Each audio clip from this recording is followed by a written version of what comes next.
Sairam students, આપણે લોકોએ ગઈકાલે ચર્ચા કરી હતી શબ્દ ચયાપચય વિશેની, બરાબર છે. અને કોઈ પણ જીવંત સ્થિતિમાં કોઈ પણ કોષને, કોઈ પણ ઘટકને, કોઈ પણ શરીરને જીવંત સ્થિતિમાં રહેવું હોય તો એ જીવન સ્થિતિમાં રહેવા માટે એની અંદર આવેલું જે કંઈ પણ કાર્બનિક સંયોજનો છે, જે કંઈ પણ કાર્બનિક રસાયણો છે, તે કાર્બનિક રસાયણોમાં અદલા બદલી જોવા મળતી હોય એવી એક વાક્ય રચના આપણે આવી ગઈ ગઈકાલના ટોપિક દરમિયાન, બરાબર છે. કે જીવંત અવસ્થામાં કાર્બનિક દ્રવ્યો છે એ નિશ્ચિત સમયાંતરે તેઓના સ્વરૂપમાં રૂપાંતરણ જોવા મળતું હોય છે, અદલા બદલી થતી જોવા મળતી હોય છે. કારણ કે અને એક ઉત્કૃષ્ટ ઉદાહરણ મેં તમને લોકોને ચયાપચયના સંદર્ભમાં સમજાવ્યું હતું કે જેમાં આપણે લોકો ખોરાક લઈએ છીએ, ખોરાકમાંથી આવતા જટિલ પ્રકારના ઘટકો, પછી એ કાર્બોદિતના સ્વરૂપમાં હોય, લિપિડના સ્વરૂપમાં હોય, કે પ્રોટીનના કે ન્યુક્લિક એસિડના સ્વરૂપમાં હોય, પરંતુ જે કંઈ પણ ખોરાક સાથે જે જટિલ ઘટકો આપણા શરીરની અંદર દાખલ થતા હોય છે, તો એ જટિલ ઘટકોનું પહેલાં શરીરમાં પાચન થશે. પાચન થઈ અને એમાંથી સરળ સ્વરૂપ બનશે, સરળ સ્વરૂપમાં તેઓ રૂપાંતરિત થશે. તો મેં તમને લોકોને ગઈકાલે ઉદાહરણ આપ્યું હતું એ મોં વાટે આપણે જ્યારે ખોરાકના ચવણની ક્રિયાવિધિ કરતા હોય, બરાબર છે, દાંતથી આપણે લોકો ખોરાકને ચાવતા હોય તો ત્યારે ખોરાકમાં રહેલો સ્ટાર્ચ છે એ સ્ટાર્ચનું રૂપાંતરણ માલ્ટોઝમાં થાય એવું તમારે આવી ગયું છે ભણવામાં, બરાબર છે, 10મા ધોરણની અંદર, કે જ્યાં સ્ટાર્ચ છે એ સ્ટાર્ચનું રૂપાંતરણ માલ્ટોઝમાં થતું હતું. તો સ્ટાર્ચ છે એ જટિલ પ્રકારનો કાર્બોદિત છે. આપણે ઉદાહરણ ભણી ગયા પોલિસેકેરાઇડની અંદર સ્ટાર્ચ, ગ્લાયકોજન, બરાબર છે, આ બધા ઉદાહરણો ભણી ગયા. તો સ્ટાર્ચ છે એ શું છે, તો જટિલ પ્રકારનો પોલિસેકેરાઇડ છે, બરાબર, જટિલ પ્રકારનો કાર્બોદિત છે. અથવા તો એમ કહી શકાય કે ભાઈ ખોરાકનું સંચિત સ્વરૂપ, વનસ્પતિઓની અંદર ખોરાકનું સંચિત સ્વરૂપ એટલે સ્ટાર્ચ, અને પ્રાણીઓમાં ખોરાકનું સંચિત સ્વરૂપ એટલે ગ્લાયકોજન.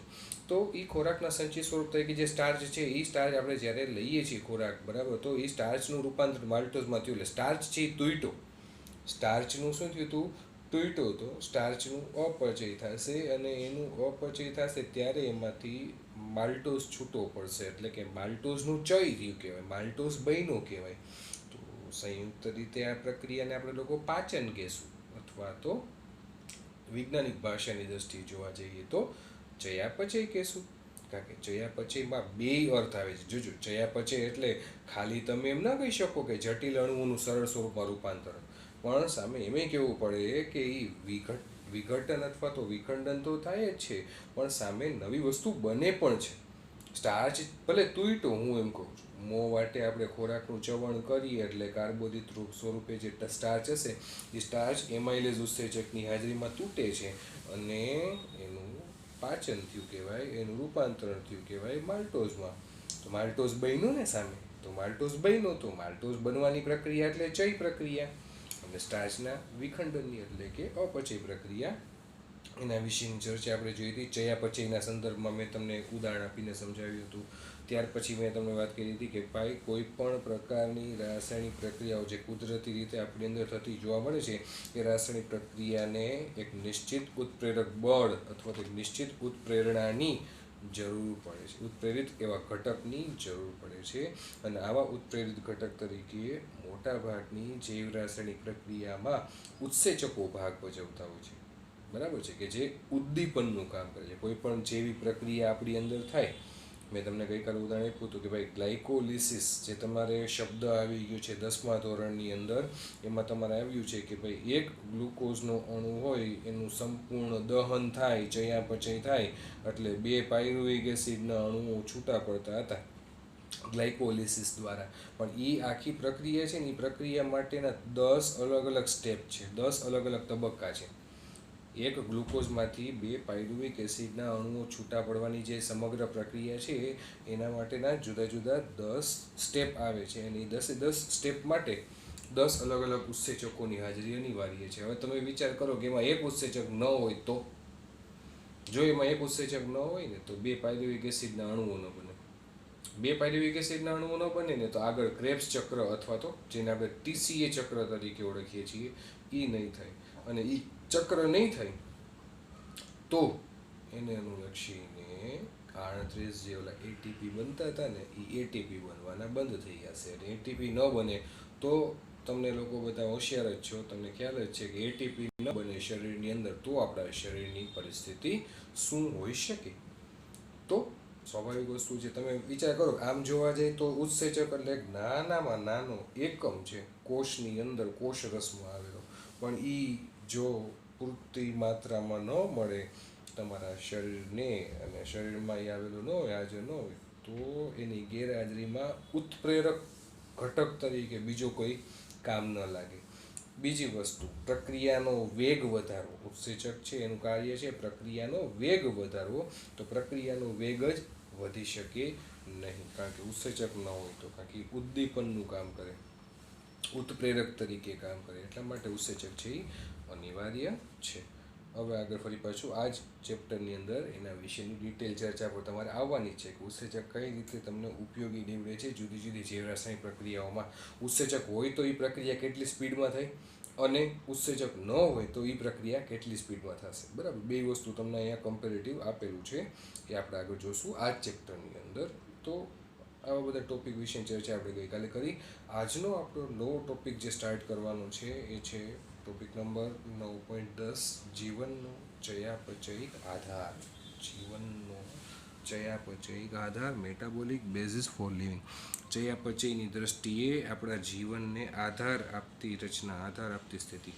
તો હવે બધા લોકો સરસ રીતે ટેક્સ્ટબુકમાં ધ્યાન આપો. ચયાપચય પથ દ્વારા, ચયાપચય પથ દ્વારા સામાન્ય ઘટકોમાંથી જટિલ ઘટકો જેવા કે, ચયાપચય પથ દ્વારા સામાન્ય ઘટકોમાંથી જટિલ ઘટકો જેવા કે એસિટિક એસિડમાંથી કોલેસ્ટેરોલનું બનવું. એટલે કે જટિલ ઘટક તરીકે એસિડિક એસિડ છે, અને એમાંથી સરળ એટલે ઘટક એટલે કોલેસ્ટેરોલ.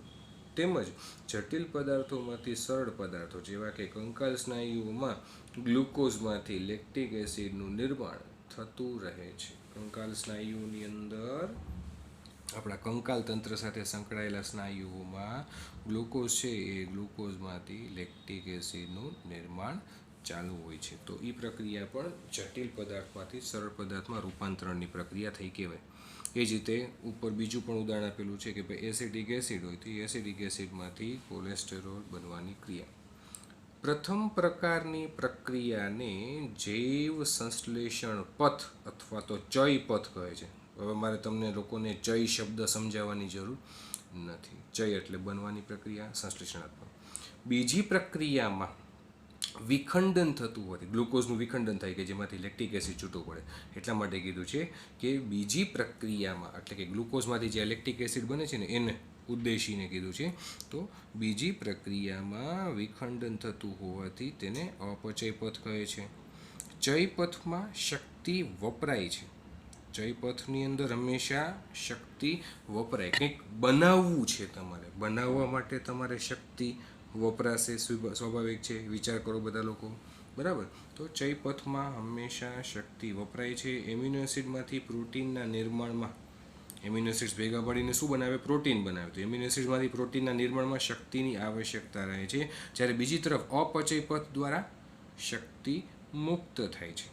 અપચય પથમાં એટલે કે તૂટવાની કે વિઘટનની કે વિખંડનની પ્રક્રિયા ચાલુ હોય ને એ સમયે એમાંથી ઉર્જા અથવા તો શક્તિ મુક્ત થાય. ઉદાહરણ તરીકે જ્યારે કંકાલ સ્નાયુમાં જ્યારે ગ્લુકોઝ લેક્ટિક એસિડમાં વિઘટિત થાય છે ત્યારે શક્તિ એમાંથી મુક્ત થાય છે. એટલે આ બે વસ્તુ તમને લોકોને સમજાવી દઉં. એકમાં શક્તિની આવશ્યકતા રહે છે અથવા તો શક્તિ વપરાય છે. ચય પથની અંદર વાત કરીએ, ચય ક્રિયામાં બનવાની પ્રક્રિયા વાત કરીએ તો હંમેશા શક્તિ વપરાય.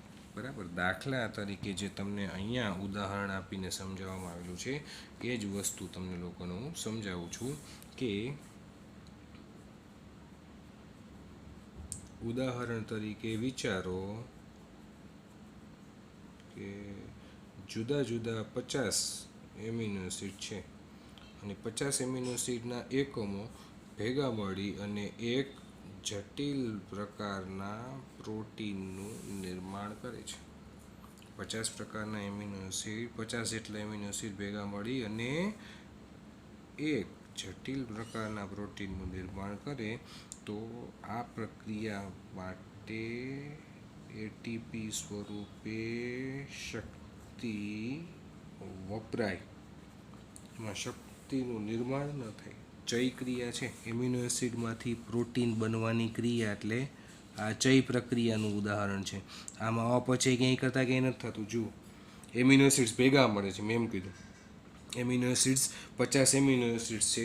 50 એમિનો એસિડ્સ એકબીજા સાથે ડાયપેપ્ટાઇડ બંધથી જોડાશે અને પેપ્ટાઇડ બંધથી જોડાયા બાદ પ્રોટીનનું નિર્માણ કરે છે. તો પ્રોટીન બન્યું. અહીંયા પ્રોટીનનું શું થયું? પ્રોટીનનું અહીંયા સંશ્લેષણ થયું, પ્રોટીન બન્યું છે. તો આ ક્રિયાને નામ આપી દીધું ચય ક્રિયા, બનવાની ક્રિયા. અને બનવાની ક્રિયા જ્યારે ચાલુ હોય ને, ચય ક્રિયા ચાલુ હોય, ત્યારે શક્તિ હંમેશા વપરાય. એમિનો એસિડ્સમાંથી પ્રોટીન બને તે દરમિયાન બનાવવા માટે તમારે શક્તિ વાપરવી પડે તો કંઈક બને. તમારે બોડી બનાવવી છે તો શક્તિનો વપરાશ કરવો પડે, શક્તિનો સંગ્રહ નહીં, પરંતુ શક્તિ વપરાશે. એક્સરસાઇઝ કરશો તેમાં શક્તિ વપરાશે, કેલરી વપરાશે, ત્યારે બોડી બને છે. એક ઉદાહરણ તરીકે તમને લોકોને સમજાવું છું, બરાબર?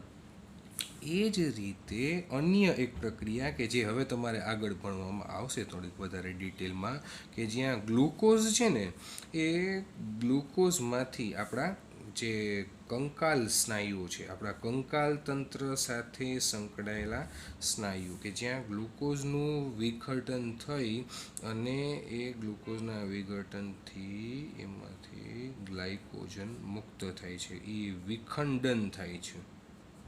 અને વિખંડનની પ્રક્રિયા એટલે અપચય ક્રિયા. અને અપચય ક્રિયા ચાલુ હોય ને એ દરમિયાન હંમેશા ઉર્જા અથવા તો શક્તિ એ બને અથવા તો મુક્ત થાય, એમ કહી શકાય. બનવા કરતાં પણ તમે યોગ્ય શબ્દ શું વાપરી શકો?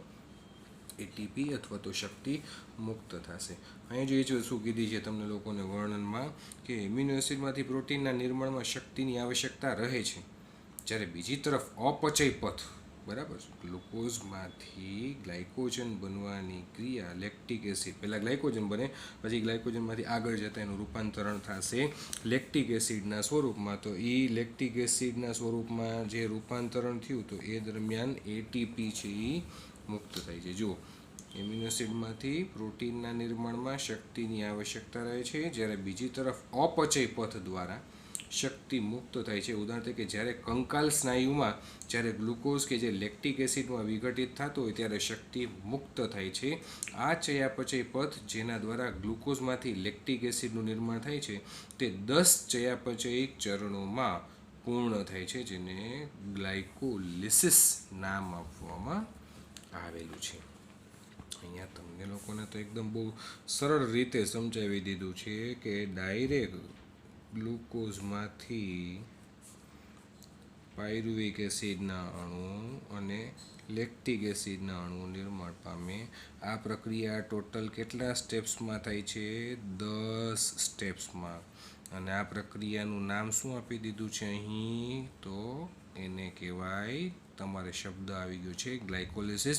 હવે તમારે આ 11મા ધોરણની અંદર ચોથા યુનિટમાં આ ગ્લાયકોલિસિસ શબ્દની પરિભાષા શું છે ને એ સમજવાની આવશે ઇન ડિટેલમાં.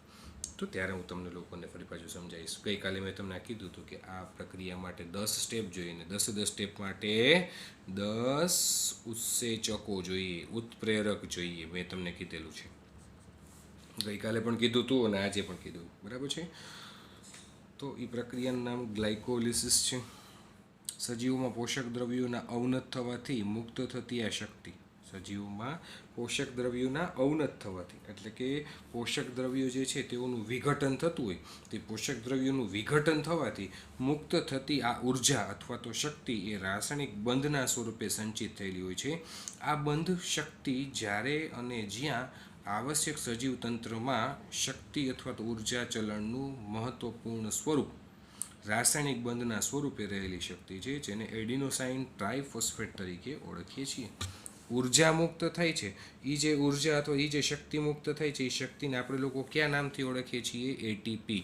એટીપીને માટેનું અન્ય પ્રચલિત નામ છે ઉર્જા ચલણ.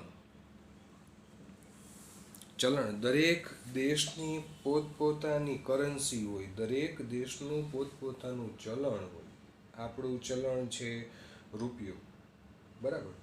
જે અરેબિયન દેશો છે તે બધાનું ચલણ છે દિનાર, અમેરિકન દેશો છે તો એનું ચલણ છે ડોલર.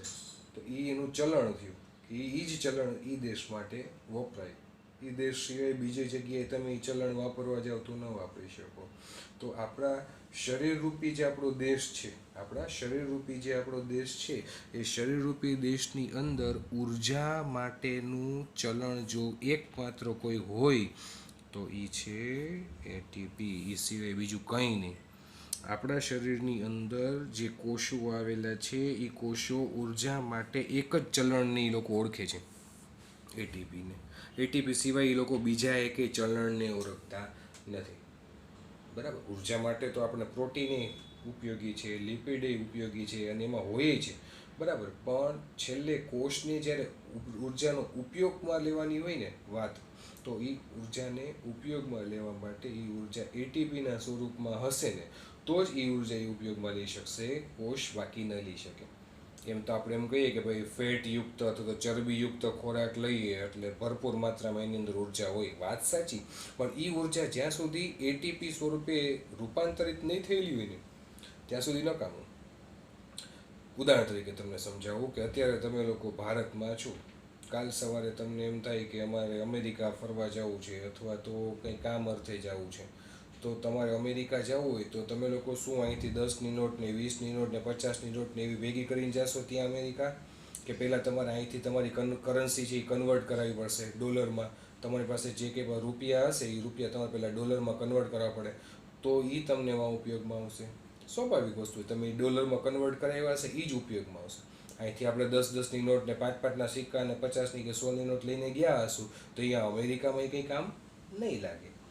કારણ કે અમેરિકા જવું છે, બીજા દેશમાં જવું છે તો તમારે ત્યાંનું ચલણ અને વલણ અપનાવવું પડે.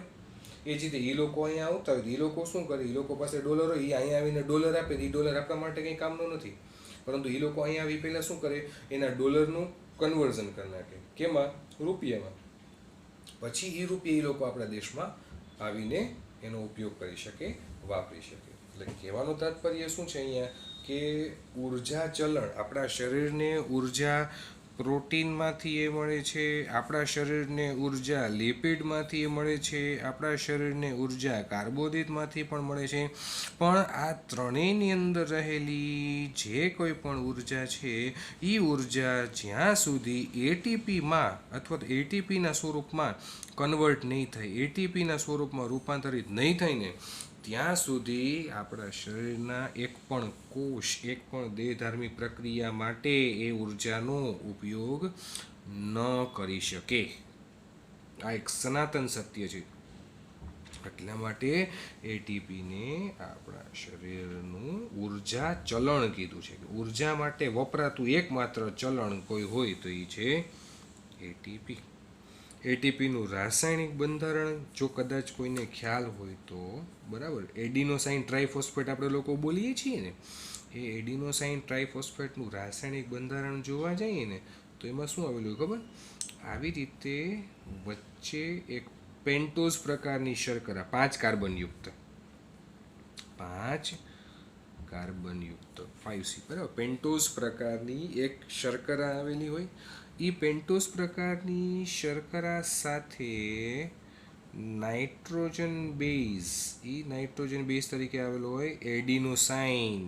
યાદ કરો બધા લોકો, પ્યુરિન પ્રકારનો નાઇટ્રોજન બેઝ છે એડિનોસાઇન, કે જેને ન્યુક્લિયોટાઇડમાં કન્વર્ટ કરો એટલે એડેનીન બોલાય. તો આપણે લોકો એટીપીનું ફૂલ ફોર્મ તમને પૂછે તો શું બોલો છો તમે લોકો? તો એડિનોસાઇન ટ્રાઇફોસ્ફેટ. તો આ એડિનોસાઇન છે કે જે એડિનોસાઇન એક પેન્ટોઝ પ્રકારની શર્કરા સાથે જોઈન્ટ છે અને એમાં ટ્રાઇફોસ્ફેટ એટલે ફોસ્ફેટના કેટલા અણુઓનો સમાવેશ થયેલો હોય? તો 3.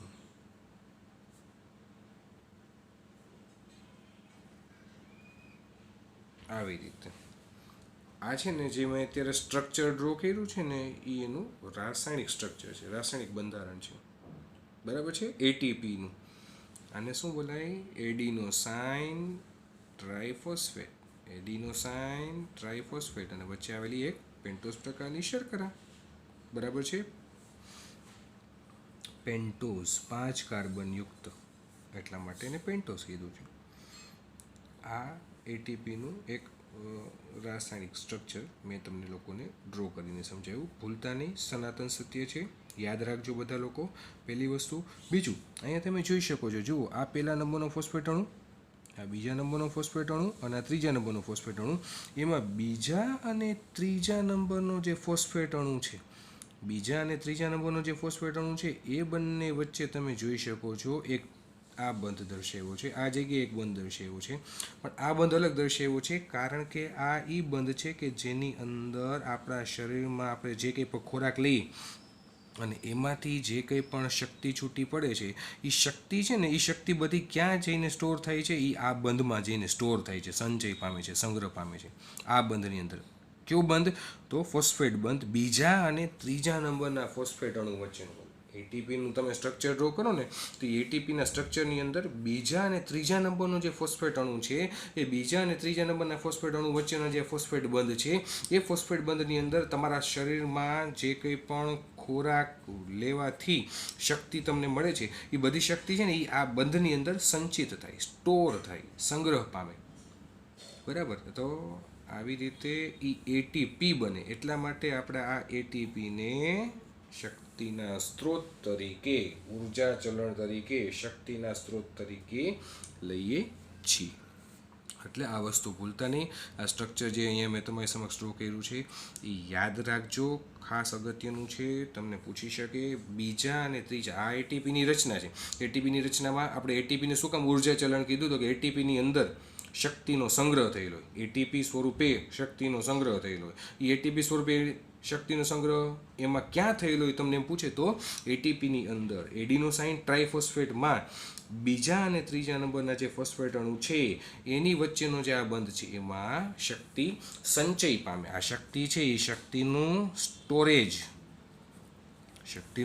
છે ને આ જગ્યાએ થયેલું હોય, બીજા અને ત્રીજા નંબરના ફોસ્ફેટ અણુ વચ્ચેના બંધમાં આ જગ્યાએ શક્તિ સ્ટોર થાય.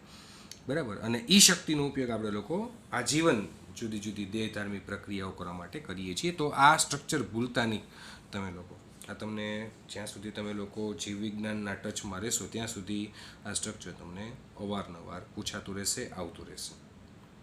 બરાબર છે. એટલે એ શક્તિનો સંચય થાય છે અને શક્તિ આ બંધના સ્વરૂપમાં સંચિત થાય છે.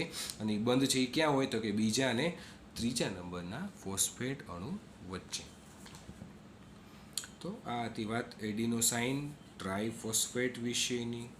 ત્યાર પછી સજીવો તેમની શક્તિ કેવી રીતે પ્રાપ્ત કરે છે, તેમાં કયા પ્રકારની યોજના વિકાસ પામી, તેઓ કયા સ્વરૂપે અને કેવી રીતે આ શક્તિનો સંચય કરે છે, તેઓ શક્તિને કાર્યમાં કેવી રીતે ફેરવે છે. તમે આ બધી જ બાબતોને ઉપલા ધોરણમાં એક નવી શાખામાં અભ્યાસ કરશો, જેનું નામ છે જૈવ શક્તિ વિજ્ઞાન, બાયો એનર્જેટિક્સ. બરાબર છે. પણ એ તમારે 12th પછી આગળ આવશે, ઉપલા ધોરણોની અંદર તમારે આગળ ભણવાનું આવશે. બરાબર છે. તો એ વાત હતી આપણે ચયાપચયિક આધાર, જીવનનો ચયાપચયિક આધાર એટલે પાચનની અંદર ચયાપચયિક આધાર તરીકે ઉત્સેચકો અને એટીપી કે જેની અનિવાર્યતા સૌથી વધુ કોઈ પણ સજીવ સમુદાયને રહેતી હોય છે. તો આટલી ચર્ચા કરી. આશા રાખું છું કે અહીંયા સુધીના ટોપિકમાં તમને લોકોને કંઈ ડાઉટ નહીં હોય.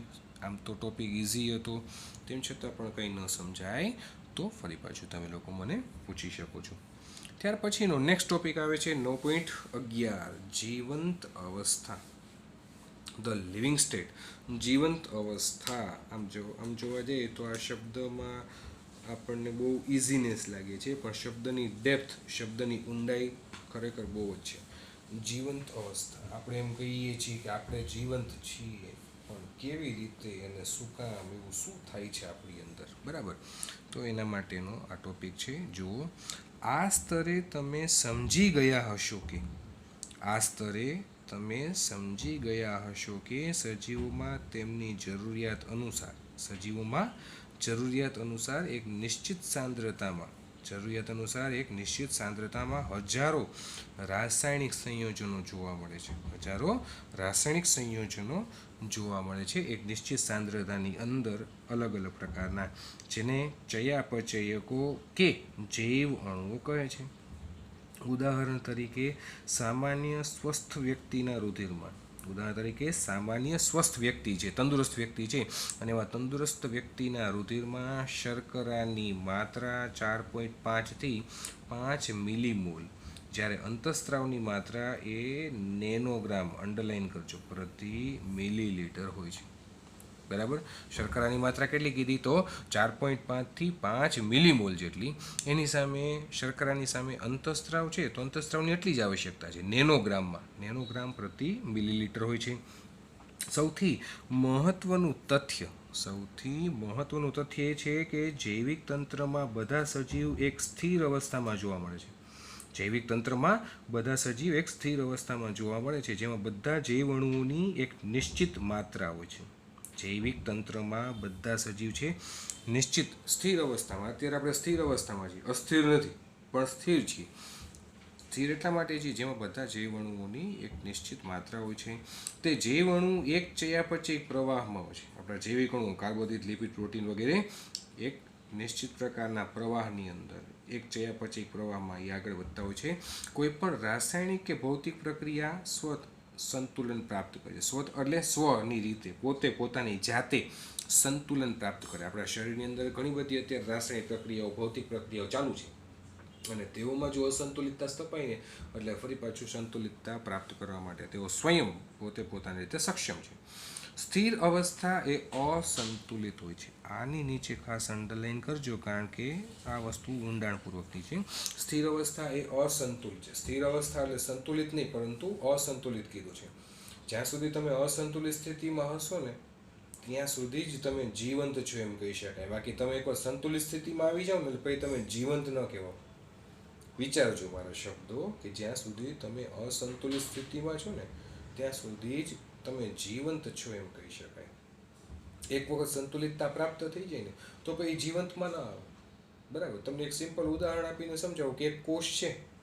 હવે એ કોષની અંદર અને બહારની તરફ પાણીની માત્રામાં તફાવત જોવા મળે છે. કોષની અંદર પાણીની માત્રા વધુ છે, કોષની બહાર પાણીની માત્રા ઓછી છે.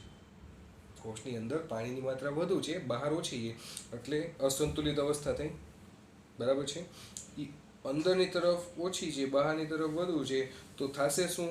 તો કે પાણી છે એ બહારથી સતત અંદર આવતું રહેશે, એટલે કે વધુ માત્રાથી ઓછી માત્રા તરફ ટૂંકમાં પાણીનું વહન થશે. એ પાણીનું વહન વધુ માત્રાથી ઓછી માત્રા તરફ થતું રહેશે, ત્યાં સુધી એ કોષ છે એ ચલિત રહેશે, જીવંત અવસ્થામાં રહેશે.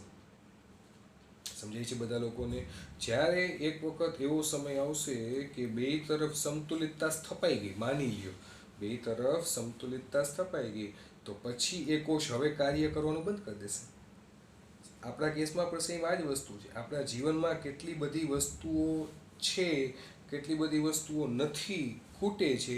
એ ખૂટે છે એટલા માટે આપણે લોકો એને પ્રાપ્ત કરવાનો પ્રયત્ન કરીએ છીએ. એટલે આપણા જીવનની અંદર અત્યારે અસંતુલિતતા છે, સંતુલન નથી. સમજાય છે બધા લોકોને?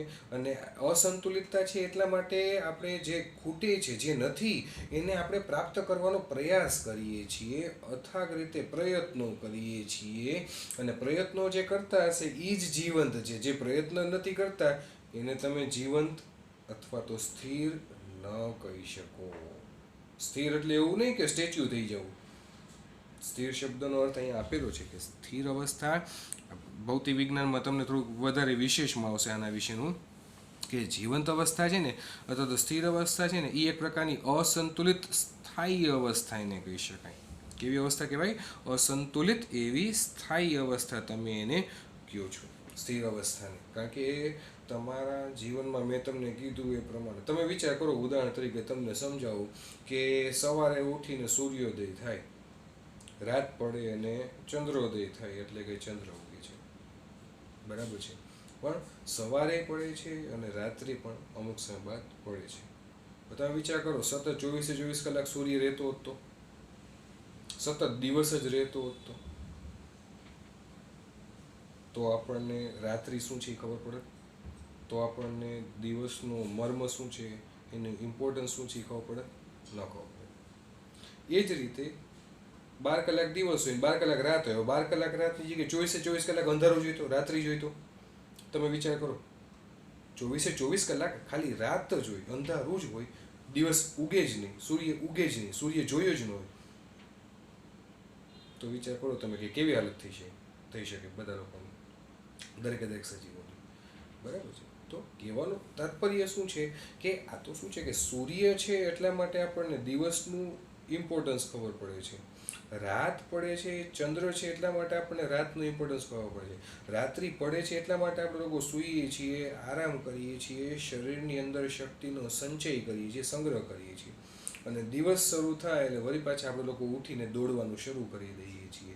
એ સ્થિર અવસ્થા કહેવાય, એ અસંતુલિત સ્થિતિ કહેવાય તમારી, કે જે તમને દોડતા રાખે છે. એનો મતલબ તમે જીવંત છો. પણ તમે જેવું દોડવાનું બંધ કરી દેશો એનો મતલબ તમે હવે જીવંત નથી. વિચાર કરજો, દરેક વ્યક્તિના જીવનમાં, દરેક સજીવ, બધા આવી ગયા એમાં, નાના મોટા ભાઈ બહેન, મમ્મી પપ્પા, દાદા દાદી, આપણે બધા જ લોકો સતત ને સતત અથાગ પ્રયત્ન કરતા હોય કંઈક ને કંઈક વસ્તુ પ્રાપ્ત કરવા માટે, મેળવવા માટે. એક પણ વ્યક્તિ એવો નથી કે જેને કંઈ જોતું જ ન હોય અને એમને સ્થિર થઈને ઋષિમુનિની જેમ બેઠો હોય. બરાબર છે.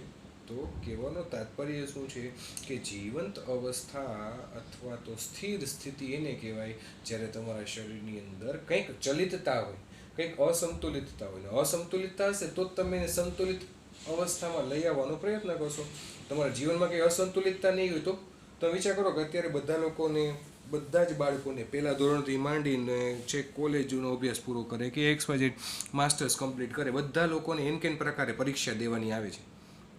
1 મિનિટ માટે માની લ્યો કે શિક્ષણ જગતની અંદરથી પરીક્ષા જ નીકળી જાય તો વિચાર કરો.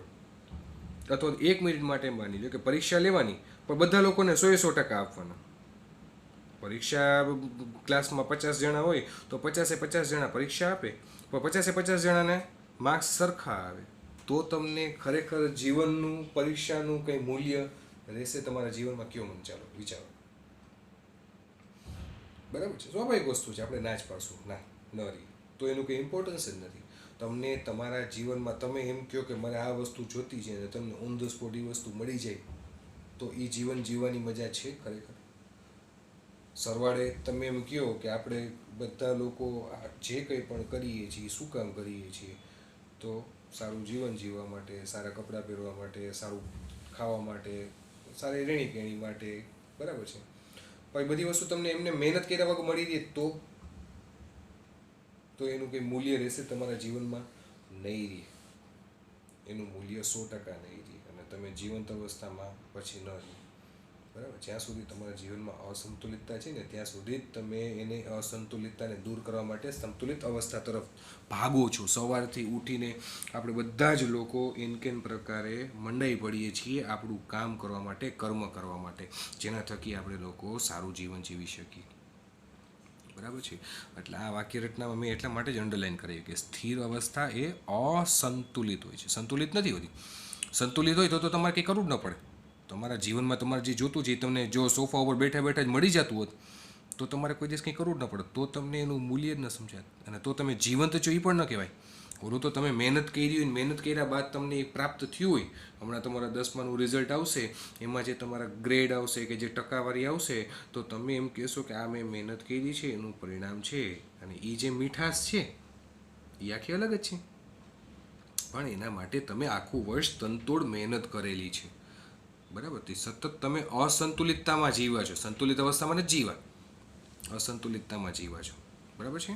ભૌતિક સિદ્ધાંતના અનુસાર કોઈ પણ તંત્ર સંતુલનમાં કાર્ય કરી શકતું નથી. કોઈ પણ તંત્ર સંતુલિત સ્થિતિમાં તેને કાર્ય કરવાની જરૂર નથી. અસંતુલિત હશે ત્યારે જ એને કાર્ય કરવું પડશે. મેં તમને કીધું કે કોષની અંદર અને બહાર પાણીની માત્રા સરખી હોય તો પાણીની અવર જવર ચાલુ રહેશે? પછી નહીં રહે. પણ જ્યાં સુધી કોષની અંદર અને બહાર પાણીની માત્રામાં તફાવત હશે ત્યાં સુધી પાણીનું હલનચલન અવર જવર ચાલુ રહેશે. એટલા માટે કીધું છે ભૌતિક વિજ્ઞાનના દૃષ્ટિકોણથી કે ભૌતિક સિદ્ધાંતના અનુસાર કોઈ પણ તંત્ર સંતુલનમાં કાર્ય કરી શકતું નથી. જેમ કે સજીવ હંમેશા કાર્ય કરે છે, તેમનામાં ક્યારેય પણ સંતુલનની સ્થિતિ હોઈ શકતી નથી. જે સજીવની અંદર પણ ક્યારેય સંતુલનની સ્થિતિ હોઈ શકતી નથી. અર્થાત જીવંત અવસ્થા એક અસંતુલિત સ્થાયી અવસ્થા છે, જેના થકી આપણે લોકો કાર્ય કરીએ છીએ. એ અસંતુલિત અવસ્થા છે ને એટલા માટે આપણે કાર્ય કરશું. સંતુલિત અવસ્થા હશે તો આપણે કાર્ય કરશું નહીં, અને કાર્ય નહીં કરીએ તો એને સ્થિર અવસ્થા થોડી કહેવાય. કાર્ય નહીં કરીએ તો એને જીવંત અવસ્થા થોડી કહેવાય. સમજાય છે? તો જીવંત અવસ્થા એક અસંતુલિત સ્થાયી અવસ્થા હોય છે, જેનાથી કાર્ય કરી શકે છે. જૈવિક પ્રક્રિયા સતત એવો પ્રયત્ન છે, જૈવિક પ્રક્રિયા સતત એવો પ્રયત્ન છે જેમાં સંતુલનથી બચી શકાય તે માટે હંમેશા શક્તિની આવશ્યકતા રહે છે. સંતુલનથી બચી શકાય તે માટે હંમેશા શક્તિની આવશ્યકતા રહે છે.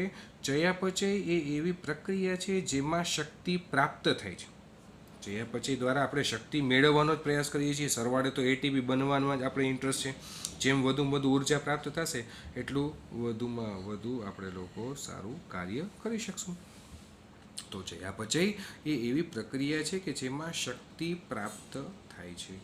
એટલે કે જીવંત અવસ્થા કે ચયાપચય એ એકબીજાના પર્યાયી છે. તમે આમ કહી શકો, આ બે શબ્દની નીચે અંડરલાઈન કરજો, જીવંત અવસ્થા શબ્દ અને ચયાપચય શબ્દ. તો જીવંત અવસ્થા કે ચયાપચય એકબીજાના પર્યાય છે, બરાબર, એકબીજાના સમાનાર્થી છે. ચયાપચય વગર જીવંત અવસ્થા પ્રાપ્ત ન થઈ શકે. આટલા શબ્દને પણ, આટલી વાક્ય રચનાને પણ બધા લોકો હાઇલાઇટ કરજો ખાસ. ચયાપચય વગર, પાચન વગર જીવંત અવસ્થા પ્રાપ્ત ન થઈ શકે. કારણ કે પાચન ન થાય, ચયાપચય ન થાય તો શક્તિ જ પ્રાપ્ત ન થાય, એટીપી બને નહીં. અને જો શક્તિ પ્રાપ્ત નહીં થાય, જો એટીપી નહીં બને તો એને અનુલક્ષીને આપણે જીવંત અવસ્થામાં લાંબો સમય નહીં રહી શકીએ. કારણ કે આનો સીધો જ સંપર્ક શું છે, આ બંને વચ્ચેનો સીધો સંબંધ શું છે, તો કે ચયાપચય દ્વારા ઉર્જા મુક્ત થાય. ચયાપચય દ્વારા જે કંઈ પણ ઉર્જા મુક્ત થશે એ એટીપીના સ્વરૂપમાં સંચિત થશે. એ એટીપીનો ઉપયોગ આપણે લોકો જીવંત રહેવા માટે આજીવન કરીએ છીએ. આ ઉર્જાનો ઉપયોગ, આ એટીપીનો ઉપયોગ જીવંત અવસ્થામાં રહેવા માટે આપણે આજીવન કરીએ છીએ. હવે આ નહીં થાય તો આ નહીં બને, આ નહીં બને તો આ અવસ્થામાં આપણે લોકો ટકી શકશું નહીં, એવું કહેવા માગે છે આ ટોપિકની અંદર. જીવંત અવસ્થા, ધ લિવિંગ સ્ટેટમાં.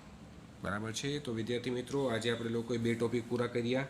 પહેલો ટોપિક 9.10 જીવનનો ચયાપચય આધાર ભણ્યા, અને પછી જીવંત અવસ્થા વિશે વાત કરી.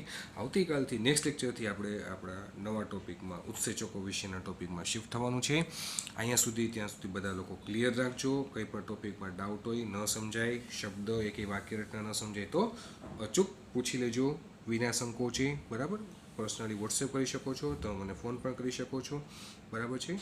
તો આજે અહીં સુધી રાખીએ છીએ. આવતીકાલે ફરી પાછા ભેગા થશું નવા ટોપિક સાથે. સાંઈરામ. Thank you.